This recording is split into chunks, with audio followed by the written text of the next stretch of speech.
कृष्णाय वयं नुमः।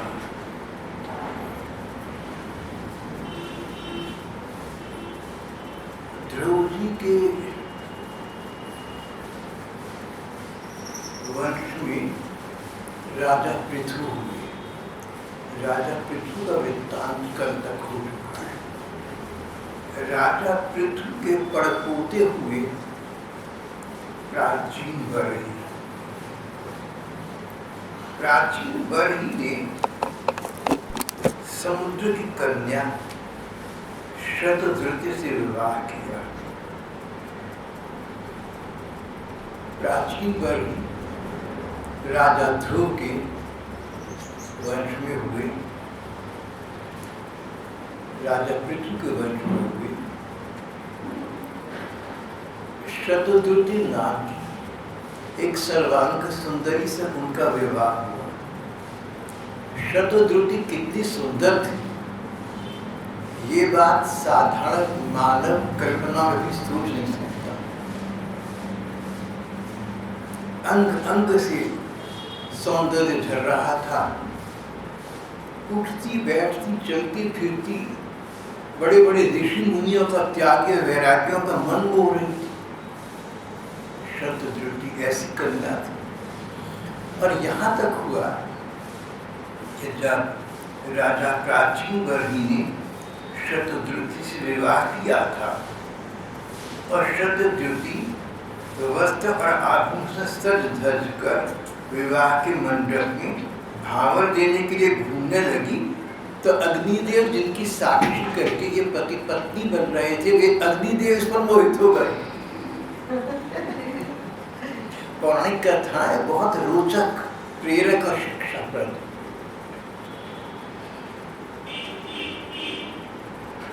ये तो वो बात हो गई, कहीं मैंने पढ़ा था सृष्टि का उद्भव काल था। ब्रह्मा जी ने सारे संसार की सृष्टि की।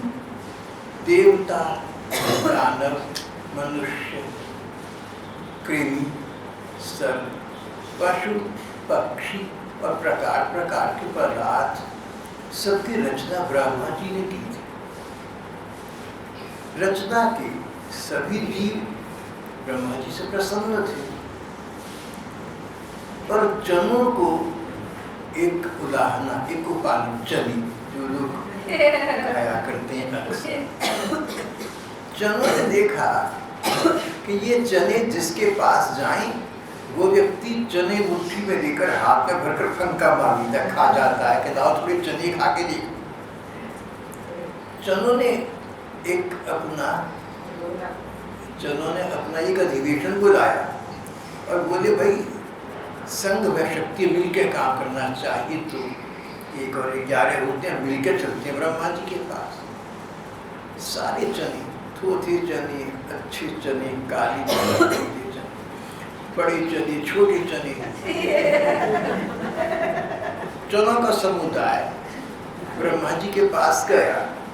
उनसे अपना रोना रोए कि ब्रह्मा जी कैसी सृष्टि की, जो देखता है हमें मुट्ठी भर फाड़ना चाहता है, खाना चाहता है।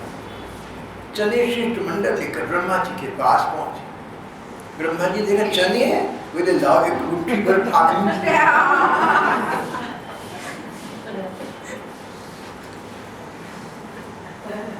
राजा प्राचीन बरही का शतधृति से विवाह हो रहा था। अग्नि की साक्षी करके प्राचीन बरही और शतधृति पति पत्नी बन रहे थे, और वही अग्निदेव इसके सौंदर्य पर आकर्षित हो गए, मोहित हो गए।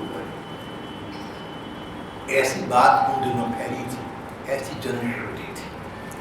भाव ये कि शतधृति इतनी सुंदर थी।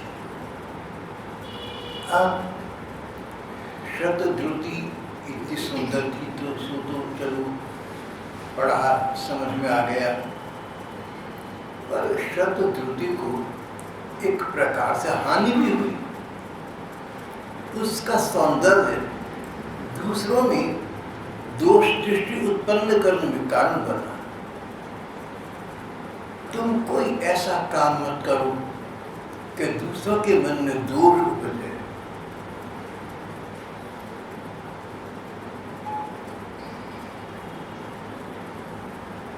एक राजकुमारी सुदर्शन नाम के राजकुमार को चाहती थी, उससे विवाह करना था। राजकुमारी के पिता ने स्वयंवर रचा, अनेक राजकुमार आएंगे, उनमें से एक को चुनना है। राजकुमारी ने कहा, पिताजी आप जानती मैं सुदर्शन से विवाह करूंगी, तो इस स्वयंवर की क्या आवश्यकता है। पिता राजा थे, बोले बेटे जिसको चाहो तुम गले में वनमाला डाल देना, कौन रोकता है। लेकिन स्वयंवर राजा महाराजों की परिपाटी में चला रहा है, सूत्रों में करना चाहिए। राजकन्या ने कहा, पिताजी फिर मेरे द्वारा एक बहुत बड़ा अपराध बन जाएगा। मैं जानती हूँ कि मैं सुंदर और गुणवती हूँ। जब राजकुमार मुझे देखेंगे सबके मन में ये सपना जागेगा कि राजकुमारी हमारा वर्ण कर ली। अगर ये राजकुमारी हमारी पत्नी बन गई, हम इसको लाड़ करेंगे, प्यार करेंगे, गले से लिपटाएंगे। प्रकार प्रकार के संकल्प, प्रकार प्रकार की कल्पनाएं, प्रकार प्रकार के सपने राजकुमार मेरे विषय में लेंगे। उनकी इस प्रकार की दृष्टि मुझ पर पड़ेगी और फिर विवाह मैंने सुदर्शन से ही कराना है। तो उनकी दृष्टि में विकार लाने का अपराध जानबूझकर भला मैं क्यों करूं। मैं ये काम नहीं करूं। मैं अन्य राजकुमारों के प्रति अपराधी नहीं बनना नहीं चाहती कि किसी कन्या पर उनका मन आ गया क्योंकि कन्या सुंदर थी और कन्या जानती थी कि उसने स्वयंवर में सुदर्शन का ही वर्ण करना है। ऐसी स्थिति में मुझे राजकुमारों का मन मोहित करने के लिए उन पर ये अपराध, उनको इस दोष का भागी नहीं बनाना।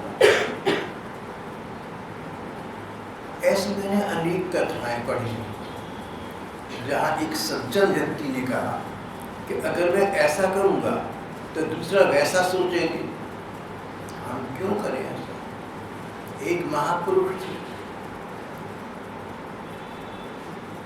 नाम याद नहीं आ रहा, शायद अपने युग के, अपनी शताब्दी के बहुत बड़े दानी और महापुरुष ईश्वर चंद्र विद्यासागर थे। अपने मित्र के साथ एक राजमार्ग पर जा रहे थे। सामने से कोई सज्जन आ रहे थे, उनको देखकर बोले मित्र से, भैया मुड़ चलो मुड़ चलो। मित्र ने कहा क्यों। बोले सामने से भैया एक आ रहा है ना, इसने मेरे कुछ पैसे देने देता नहीं होंगे इसके पास। अब जब मुझे मिलता है तो एकदम हाथ जोड़कर खड़ा हो जाता है, कहता है विद्यासागर जी आपके पैसे इस तारीख को वापस ज़रूर करूँगा, लेकिन उस तारीख को वापस नहीं कर पाता। ऐसा कई बार हो चुका है।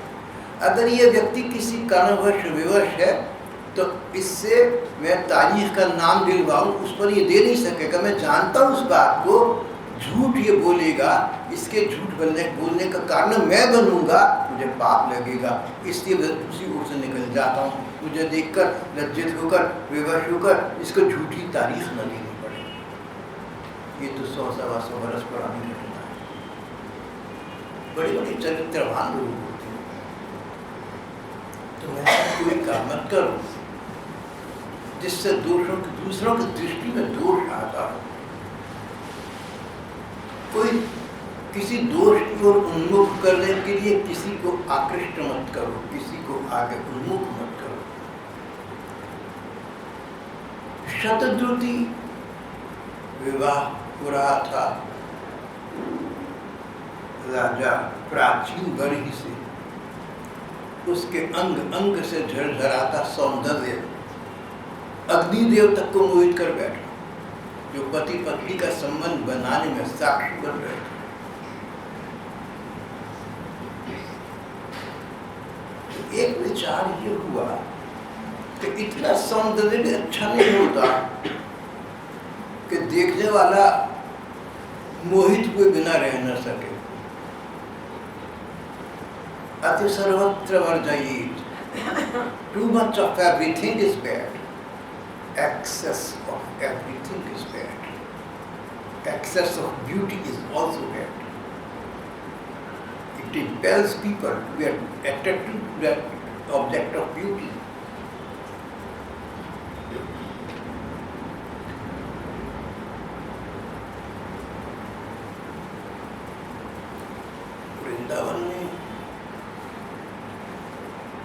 बहन जी थी, रावलपिंडी की थी, पाकिस्तान। 14 वर्ष की आयु में संतोष बहन जी वृंदावन आ गई थी। बचपन का जोश था, श्री कृष्ण मिलन की उत्कट अभिलाषा थी, पागल होकर आ गई थी वृंदावन में, श्री कृष्ण मुझे मिलेंगे। यमुना जी के किनारे रातों रात बैठने लगी, कभी जल विहार करती, कभी नाव में विहार करते, श्री कृष्ण कभी तो मिलेंगे। एक दो रात बैठी होगी तो बुजुर्गों ने समझाया, बेटे तुम्हारा रोज बैठना ठीक नहीं, अगर तुम रोज बैठोगे तो बुरे लड़के भी होते हैं, उनको पता लगेगा और वो तुम्हारा पीछा करेंगे, तुम्हारे मन को विक्षोभ होगा, डिस्टर्बेंस होगी। बेटे तुम सुंदर हो, गोरी चिट्टी हो, तो लड़के तुम पर मोहित होकर चार बातें करेंगे। क्या ना आगे तुम यमुना जी पर आना, आधी रात के समय कम से कम बंद कर दो। संतोष बहन जी तब 14 वर्ष की थी। उन्होंने बुजुर्ग जनों को प्रणाम किया, आप लोग ठीक कहती हैं, पर देखिए अगर मेरी ये सुंदरता, अगर मेरा ये सौंदर्य श्री कृष्ण यमुना जी किनारे मिल सकते हैं, इस पर बाधा बनता है तो अपना मुंह बिगाड़ दूंगी। यमुना जी के रेता उन्होंने पे मुंह पर भर लिया, उनके चेहरे के दोनों भाग रक्त रंजित हो गए, बिगड़ गए, धब्बे पड़ गए।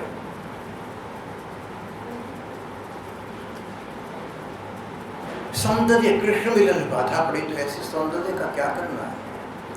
आज का संसार, आज का हमारा देश सौंदर्य के पीछे पागल है, जहां तहां भागे फिरते हैं शक्ल में अच्छे लगे।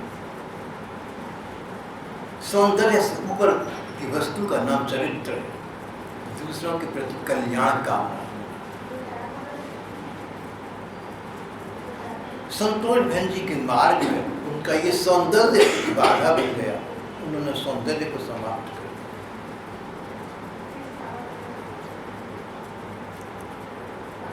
संतोष बहन जी का मैं बहुत लाडला था, प्यारा था, बहुत मुझे लड़ाती थी, प्यार करती थी, गोदी में बिठाकर प्यार करती, निपटाती। एक बार पूछा कि आपके बहन जी मुंह पर निशान से कैसे बन गए? बोली ऐसे बन गए, कोई खास बात नहीं, यार शक्ल ही है जिसकी दी हुई है, जैसी है ठीक है। फिर मैंने अन्य संत दोनों से पूछा, उन्होंने मुझे घटना सुनाई, स्वयं तो उन्होंने सुनाई भी नहीं।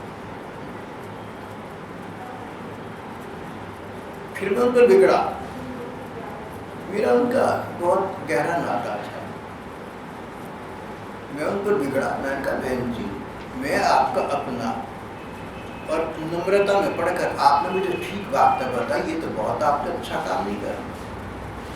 हंसने लगी, बोले भाई तुझे ऐसी बातें बताकर तेरा दिमाग उधर ले जाऊं, क्या आवश्यकता है, इसलिए नहीं बताया।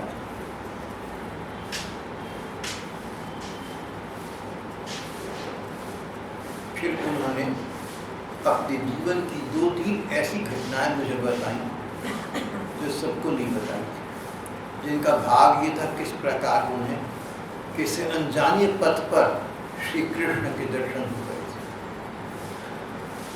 लगभग 10 बरस पहले जब बहन जी का गोलोकवास हो गया, तो कई बार गुण हमारे दुर्गुण बन जाती हैं। राजा प्राचीन बरही और शतद्रुति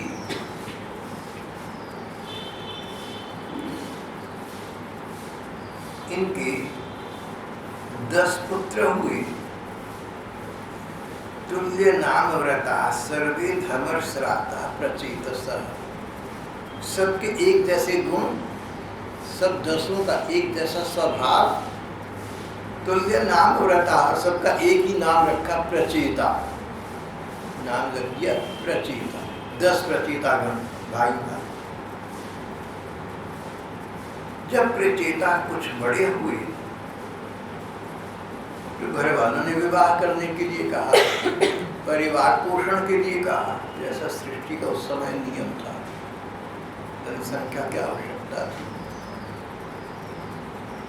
तो प्रचेताओं ने कहा कि विवाह करने से पूर्व, गृहस्थाश्रम से पूर्व हम भगवान का चिंतन करके भगवान की कृपा प्राप्त करेंगे, फिर हम गृहस्थ में प्रवेश करेंगे। जैसे आजकल का कोई आधुनिक बालक कहे कि भाई पहले मैं अपना आजीविका का साधन तो बना लूँ, अपना कैरियर तो बना लूँ, फिर करूँगा। प्रचेता बोले कि पहले हम भगवत प्राप्ति तो कर लें, इसके लिए जीवन मिला है, फिर विवाह गृहस्थ करती रहेंगे। तपस्या के लिए तपोवन की ओर चल पड़ी। मार्ग में अचानक उन्हें शिव जी मिल गए।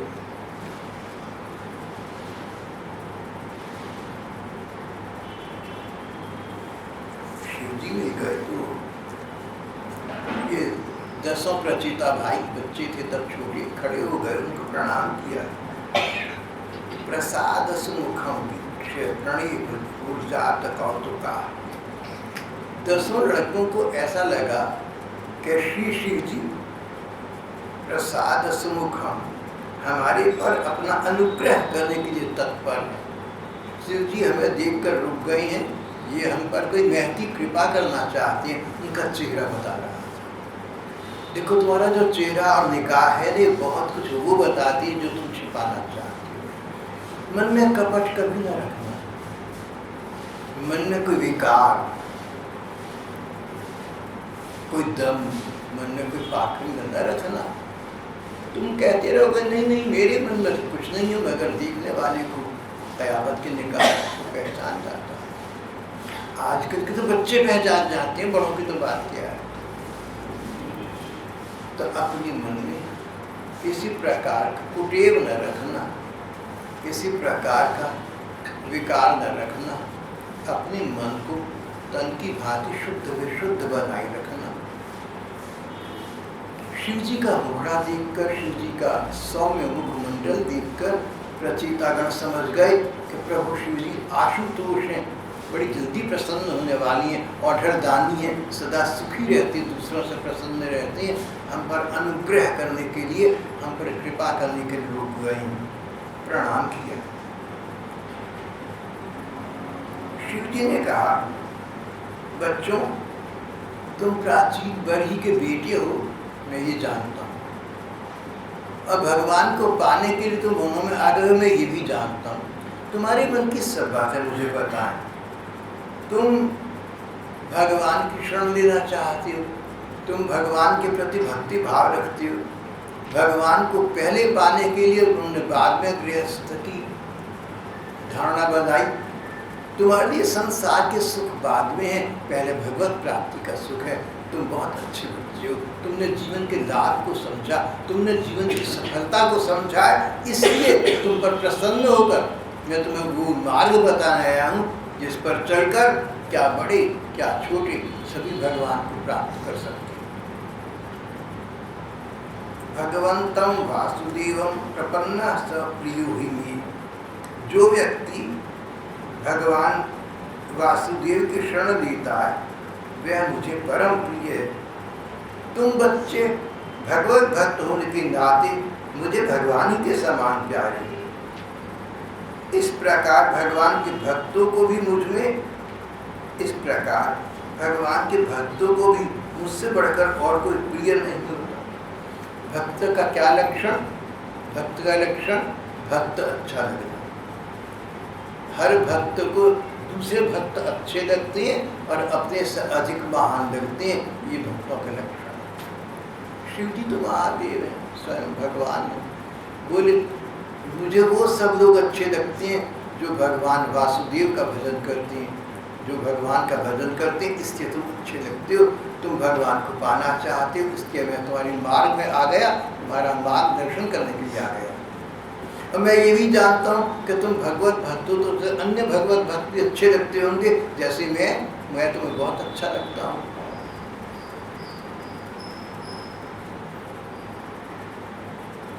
राजपुत्रों ने हाथ जोड़कर श्री जी को फिर प्रणाम किया। राजपुत्र विवेकवान थे, सुशिष्ट संभ्रांत बालक थे। शिव जी की अयाचित कृपा देखी, अकारण कृपा देखी तो एक बार फिर उनके चरणों में नतमस्तक होकर प्रणाम किया। नतमस्तक होकर प्रणाम किया, चरणों में प्रणाम किया। जो महज्जन है, जो भगवत भक्त हैं, वो भगवान का चिंतन करते रहते हैं। As a man thinketh, so he becomes. जैसा हम सोचते हैं ना, वैसा हमारा मन बनता जाता है, और जैसे मन में विचार होते हैं वैसे जर्म्स, वैसे कीटाणु जीवाणु हमारे अंदर जर्म्स उत्पन्न हो जाते हैं। अब कोई व्यक्ति अगर हमारा स्पर्श करेगा और हमारे अंदर अच्छे सात्विक जर्म्स हैं तो उनको पिकअप कर लेगा, उनको कैच करेगा, उनको ग्रहण कर लेगा। इसलिए दो बातें कही गई हैं। पहली बात, किसी का स्पर्श मत करो, किसी का स्पर्श मत करो। तुम जिसका स्पर्श करोगे, क्या जाने उसका जीवन कैसा है, उसके मन में क्या है। तो किसी व्यक्ति का अगर हम स्पर्श करते हैं तो उसके जो मन के जीवाणु कीटाणु हैं, जो जर्म्स हैं, हमारे में प्रवेश कर जाते हैं।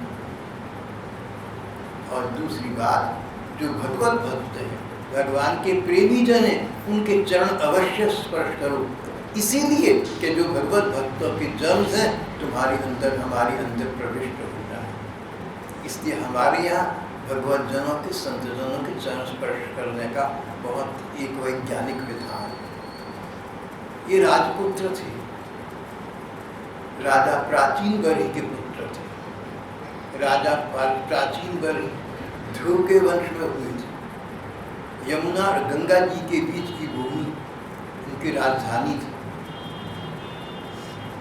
सारे संसार पर इनका राज्य था, इनका हुक्म चलता था।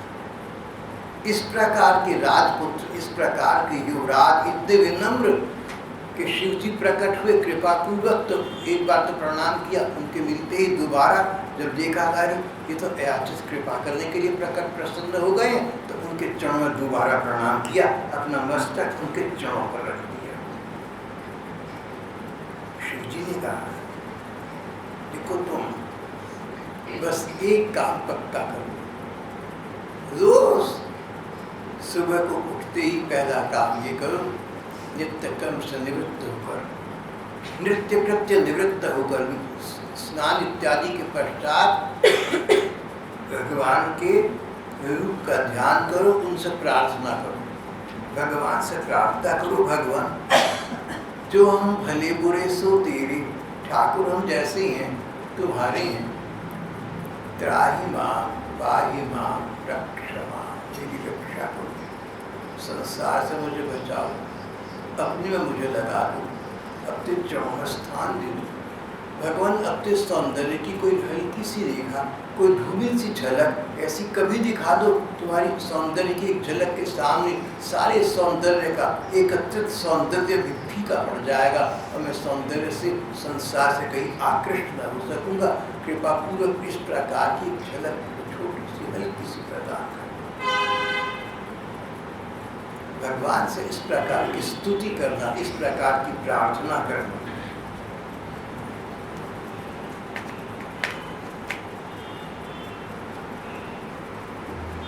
भगवान के प्रार्थना के दौरान उनके रूप का ध्यान करना। भगवान सामने खड़े हैं, सर्व सौंदर्य संग्रहम, सारी सुंदरता के मानो वो संग्रह है, कलेक्शन। अंग अंग में सौंदर्य, प्रत्यंग में सौंदर्य, अंग के अंग को प्रत्यंग कहते हैं। जैसे हाथ अंग, 5 अंगुलियां प्रत्यंग हुए, और अंगुलियों के जो नाखून है ये उनका प्रत्यंग हो गए।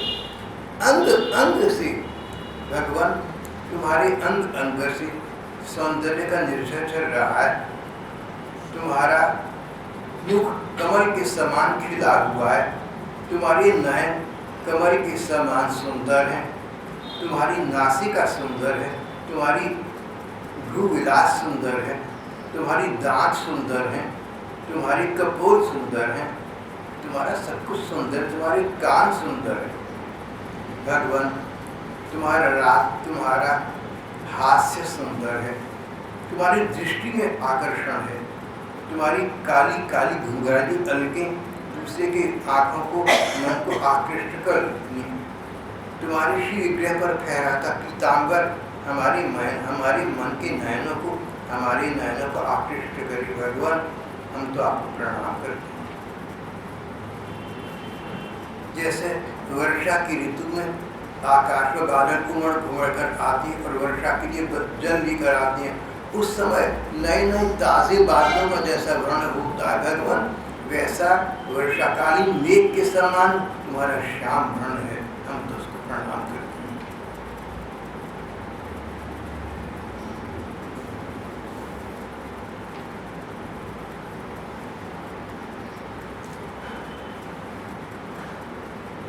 जो व्यक्ति आपके इस साकार स्वरूप का श्रद्धापूर्वक भली भांति ध्यान करता है, पूजन करता है, संस्तवन करता है, तो तुम्हारी प्राप्ति कर देता है। भगवान का ध्यान करो, जैसा तस्वीरों में देखा, जैसा मूर्तियों में देखा, जो चित्र, जो श्री मूर्ति सबसे अधिक सुंदर लगी, या जैसा धर्म ग्रंथ में पढ़ा, जैसा सुना, भगवान की भाव मूर्ति का, भगवान की कल्पित मूर्ति का मन की आंखों से ध्यान करो। अगर तुम सच्चे मन से करो तो एक ना एक दिन भगवान अपना सच्चा रूप, अपना वास्तविक रूप नयनों के सम्मुख प्रकट कर देंगे। अब तक के अनेक भक्तों के साथ ऐसा हुआ। ध्यान की बड़ी महिमा है।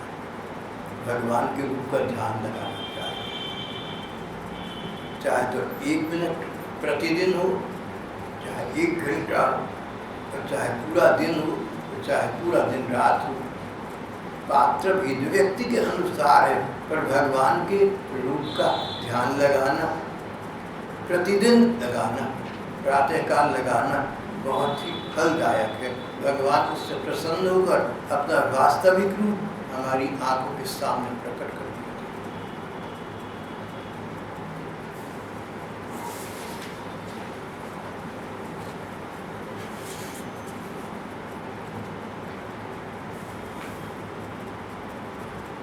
श्री ने कहा, राजकुमार, इस प्रकार तुम भगवान के रूप का ध्यान करो, उनसे प्रार्थना करो, भगवान में चित्त लगाकर उनसे उनका गुणगान करो, उनका स्तुति गान करो, और अपने मन के अंतरतम से, अपने हृदय के अंतरिम भाग तक से उन्हीं भगवान का चिंतन करना।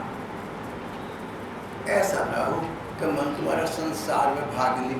अगर भाग ले तो संसार से वापस आकर उसको प्रयत्नपूर्वक भगवान के ध्यान में लगाना। अभ्यासेन तु कौन्तेय वैराग्येन च गृह्यते।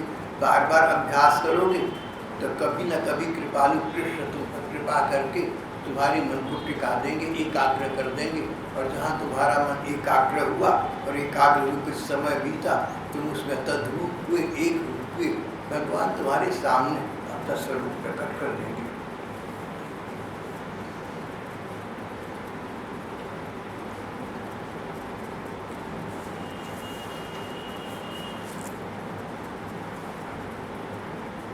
भज सर्वात्मना हरे।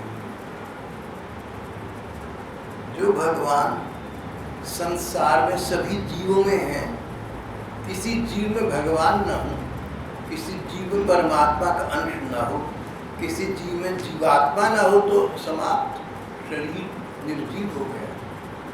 भगवान तो सभी जीवों में है, सभी स्थानों पर है।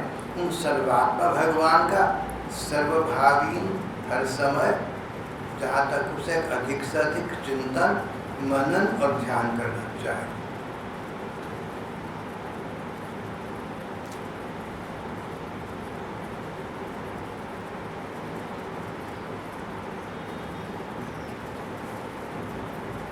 रचयिताओं ने श्री जी का संभाषण सुना, बहुत पसंद है। सिद्धांत भी यही है।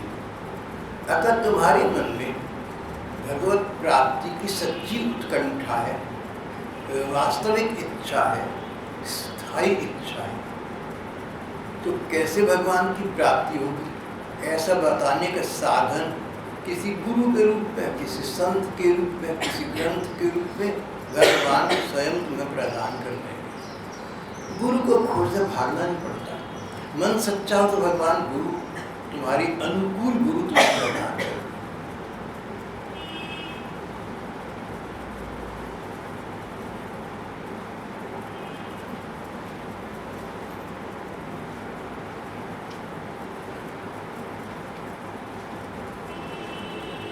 अब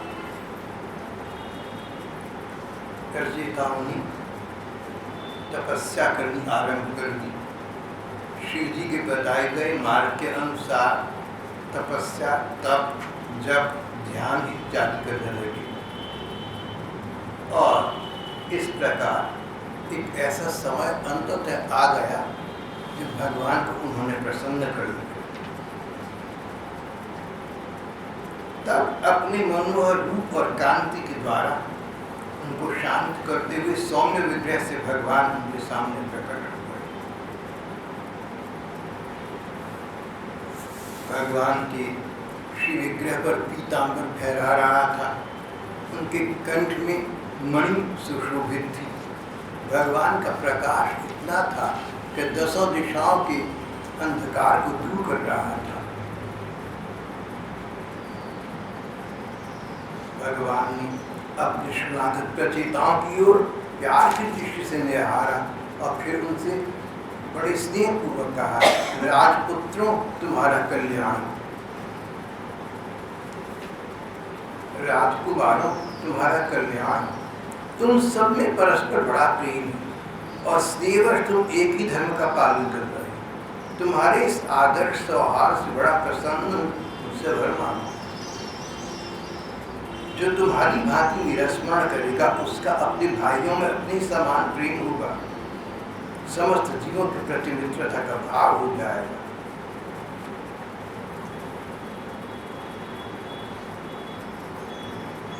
तुम्हारी कीर्ति, तुम्हारी प्रतिष्ठा सभी लोगों में व्याप्त हो जाएगी। तुम्हारी एक बड़ा ही अच्छा पुत्र होगा, गुणों में किसी से कम न होगा। और वह पुत्र तीनों लोगों को तार देने की शक्ति रखेगा। प्रचेताओं ने भगवान को पाने के लिए, प्रसन्न करने के लिए तपस्या की, भजन किया। उन्होंने कहा कि गृहस्थ प्रवेश से पूर्व पहले हमें भगवान को पाना चाहिए, प्रसन्न करना चाहिए। उन्होंने ये तो नहीं कहा था कि हम सदा सदा के लिए भगवान के हो गए।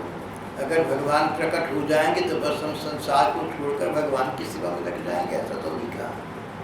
पहले भगवत प्राप्ति, बाद में गृह प्रवेश।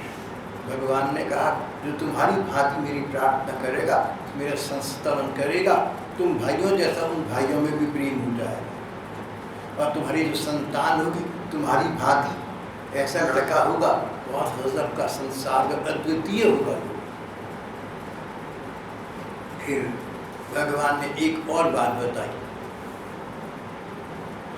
प्रायः बड़ी बड़ी समझदार विवेकवान लोग, महात्मा, ये तो बता देते हैं कि क्या करो, कैसे करो, ये भी बता देते हैं। लेकिन कौन व्यक्ति अनजान कैसे कहाँ करे, सबके बारे में सबको तो सब कुछ पता नहीं होता। ये तो निर्णय स्वयं करना होता है। दक्षिण भारत के एक संत थे, चिन्मयानंद जी महाराज। उन्होंने कहा कि मैं किसी भी लड़के को ये सलाह दे सकता हूँ कि अच्छी लड़की से विवाह करना, गुणवती लड़की से विवाह करना। वो लड़की जो तुम्हारे भाग में बंधी कहाँ है मुझे नहीं पता, तुम मुझसे पूछ सकते हो। You can ask me, sir, what type of girl I should marry. I would say good type of girl. But sir, where the girl is, मुझे नहीं पता। अमेरिका में चिन्मयानंद जी महाराज ने कहा बिल्कुल ठीक बात, लेकिन भगवान ने कहा मैं तो तुम्हें ये भी बताऊंगा कि तुम्हारे लिए, तुम्हारे भाग में जो कन्या बंधी है सो कहाँ है। अंग्रेजी में कहावत है, marriages are in heaven only solemnized on the earth. पति पत्नी का पूर्व निश्चय तो पहले ही हो चुका होता है प्रारब्ध के अनुसार।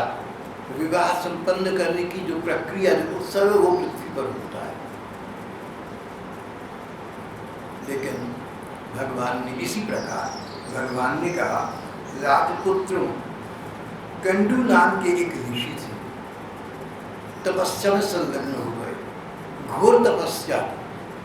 और जैसे तुम्हारे पूर्व पुरुष थे, उन्होंने तपस्या की तो इंद्र घबराए, कहीं मेरा राज्य न लेने, बाधा डालनी चाहिए। इसी प्रकार कंडू ऋषि की घोर तपस्या को देखकर इंद्र को डर लगा कि तपस्या करके ये मेरा इंद्र पद न छीन ले। उसको अपनी तपस्या से विचलित करने के लिए देवराज इंद्र ने अपने स्वर्ग की एक नर्तकी, एक अप्सरा परमदोचा को उनके पास भेजा। पर ऐसा हो गया, वो ऋषि, वो तपस्वी थे, पर परमदोचा नाम की उस अप्सरा के मोह पाश में फंस गए, उसके सौंदर्य जाल में बंध गए, उसके साथ रहने लगे। अब उनके भजन पूजन नियम ढीले पड़ गए। अब उनको अपनी पत्नी का विचार विशेष आता। भगवत संग, भगवत सेवा की वो प्रगाढ़ता न रही जो पहले थी, अब तो उन्हें परमदोचा मिल गई थी। कालांतर में ये अप्सराएं तो किसी की होती नहीं, चरित्र तो इनका होता नहीं। राजा इंद्र इनके राजा थे, राजा का आदेश था, आदेश पालन के लिए परमदोचा यहाँ आई थी। उससे सचमुच तपस्वी से तो प्रेम हो गया हो, ऐसा तो था नहीं।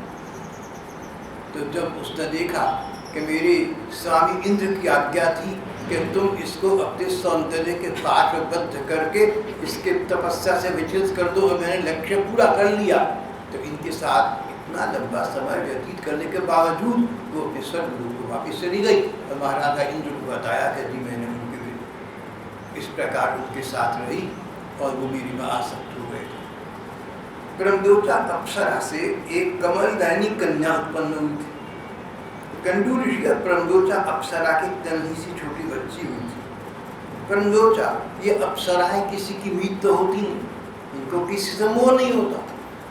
तो परमदोचा उस नन्ही से बच्ची को वृक्षों के बीच में छोड़कर, मानो फेंक कर अपने स्वर को चली गई थी। वृक्षों को देखिए, जड़ वृक्षों को परमदोचा की उस बच्ची पर दया आ गई। वो भूख से रो रही थी। उस समय औषधियों के राजा चंद्रमा ने दयावश उसके मुंह में अपनी अंगुली देकर उसको संतुष्ट किया, और वृक्षों ने उस कन्या को पाला। अब वो कन्या 16 वर्ष की हो गई। शीघ्र ही उस देवोपर सुंदरी कन्या से तुम विवाह कर लो। तुम सब एक ही धर्म में तत्पर हो, तुम्हारा स्वभाव भी एक जैसा है। वह कन्या तुम सभी की पत्नी होगी, उसका तुम सब में समान अनुराग होगा। इस प्रकार गृहस्थ का लगातार पालन करने के पश्चात जो तुम्हारे पूर्व कर्मों का फल भोग कर, प्रारब्ध भोग कर, अंत में तुम मेरे परम धाम को आ जाओगे। भगवान ने कहा, कंडू मुनि की वो बेचारी पुत्री, वृक्षों ने पाला उसे, उसका नाम हुआ मारीशा। मारीशा नाम की इस कन्या से तुम विवाह करो। देखिए, भगवान ने स्वयं आज्ञा दी 10 प्रचेताओं से कि एक कन्या के तुम पति बनो। द्रौपदी के तो 5 पति थे, इसके 10 पति। जहाँ भगवान की आज्ञा है वहाँ समाज, वेद और अध्यात्म बहुत पीछे रह जाते हैं। भगवत आज्ञा में सारी संसार और समाज का कल्याण है, उसका पालन ही श्रेयस्कर है। मनुष्य को न्याय करना चाहिए, भगवान जो करते हैं वही न्याय है, उसमें तर्क बुद्धि जितना अनुचित है।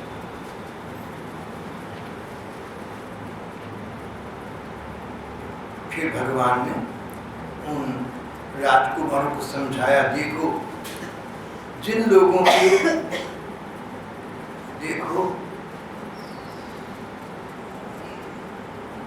देखो मेरी भक्ति से हृदय की सभी वासनाएं जब समाप्त हो जाएंगी तब तुम इस लोक और परलोक के सुख भोगों से उपराम हो जाओगे। तब तुम्हें भुक्ति मुक्ति की इच्छा नहीं रहेगी, न भुक्ति की, संसार के सुख भोगों की, न मुक्ति की, न बाद में मोक्ष हो जाने की। न तो तुम्हें इस लोक के सुख भोगों की इच्छा शेष रहेगी, न तुम्हें परलोक के सुख, स्वर्ग के सुखों की इच्छा होगी, न तुम्हें मुक्ति मोक्ष की कामना रह जाएगी। तब तुम्हारा मन एकमात्र मुझमें लगेगा। और जब तुम्हारे सारे कर्म भगवत अर्पण बुद्धि से होंगे, जिन गृहस्थों का सारा समय मेरी कथा वार्ताओं में बीतता है, जिनके सभी कर्म भगवान की अर्पण बुद्धि से होते, भगवान की आज्ञा से कर रहा हूँ, वे गृहस्थ आश्रम रहे तो भी घर के बंधन में नहीं फंसते, उनको भगवत प्राप्ति हो। इस प्रकार के गृहस्थ भक्त नित्य प्रति मेरी लीलाएं सुनते रहते हैं और भगवत प्रेमी वक्ताओं के द्वारा मैं स्वयं उनके हृदय में नित्य नया नया भासता रहता हूँ। अंततः उन्हें मेरी प्राप्ति हो जाती। प्रचेताओं ने भगवान को प्रणाम किया। वासुदेवाय कृष्णाय प्रभवे सर्वसात्वताम्। भगवान वसुदेव नंदन श्री कृष्ण, आपको हमारा प्रणाम है। नमः कमल नाभाय, नमः कमल मालिनी, नमः कमल पादाय, नमस्ते कमलेक्षण। आपके सभी अंग कमल जैसे सुंदर खिले हुए, विशाल भव्य, हम तो आपको बस प्रणाम करते हैं। भगवान, आप चाहते हैं हम आपसे वर मांगे, आप हम पर प्रसन्न हैं, इससे बढ़कर हमें वर और क्या चाहिए। हमारा अभीष्ट वर तो आपकी प्रसन्नता प्राप्त करना था, सो हमें प्राप्त हो गया। पर फिर भी आपकी आज्ञा का पालन करें, एक वर हम आपसे मांगते हैं। जब तक आपकी माया से मोहित होकर हम अपने संसार में कर्मों के अनुसार घूमते रहें, तब तक जन्म जन्म में हमें आपके प्रेमी भक्तों का संग प्राप्त होता रहे।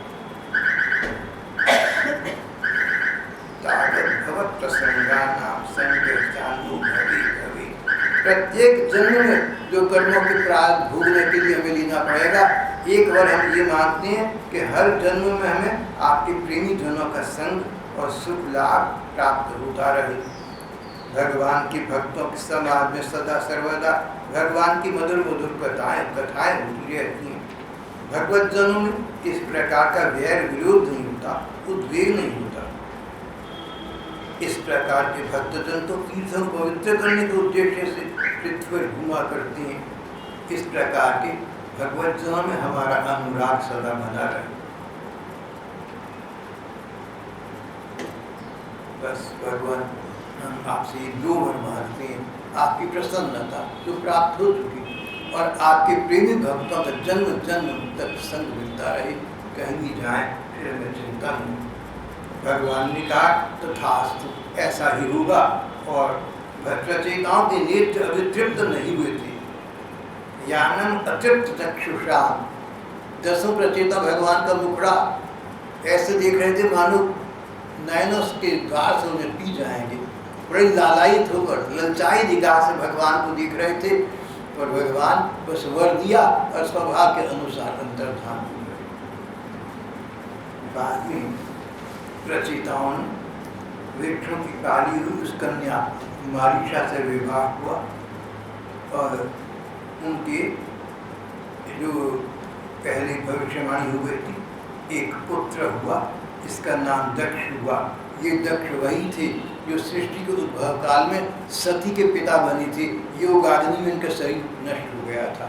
अब उन्होंने दोबारा जन्म लिया, इस रूप में लिया और नए कल्प में जाकर फिर उन्होंने सृष्टि संचालन का कार्य किया। यहाँ पर हमारा प्रसंग आज का समाप्त हो गया।